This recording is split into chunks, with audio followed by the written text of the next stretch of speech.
மாண்புமிகு பேரவைத் தலைவர் அவர்களே, தாங்கள் பேரவைத் தலைவராக ஒருமனதாக தேர்ந்தெடுக்கப்பட்டுள்ளீர்கள். தங்களை இந்த ஆசனத்தில் மாண்புமிகு பேரவை முன்னவரும் எதிர்க்கட்சி தலைவரும் தங்களுடைய கரங்களை பிடித்து அழைத்து சென்று அமர வைத்தார்கள்.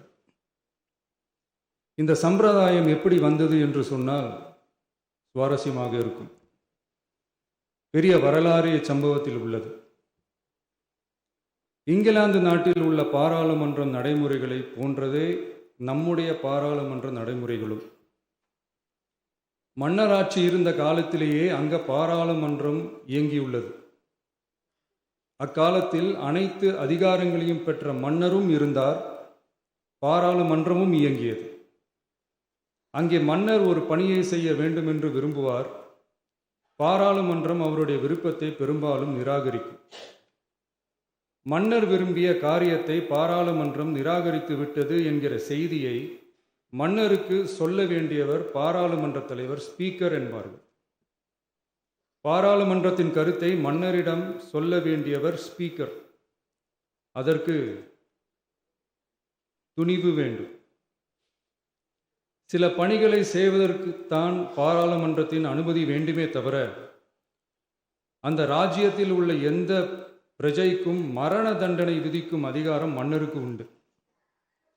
தான் விரும்பியதை பாராளுமன்றம் நிராகரித்து விட்டது என்று சொல்லும் ஸ்பீக்கருக்கு மரண தண்டனை விதிக்கும்படி ஆணையிடுவார்.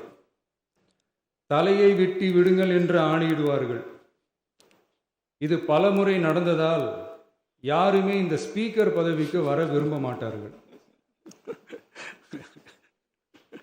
எனவே புதிதாக பாராளுமன்றம் அமையும் போது ஸ்பீக்கர் பதவிக்கு ஒருவர் அறிவிக்கப்பட்டவுடன் அவர் உடனே தலை தப்பித்தால் போதும் என்று ஓட்டம் பிடிப்பார்.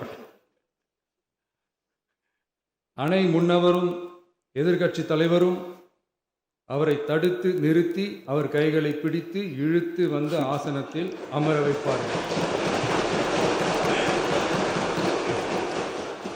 இதுதான் அந்த காலத்தில் இருந்து வந்த மரபு.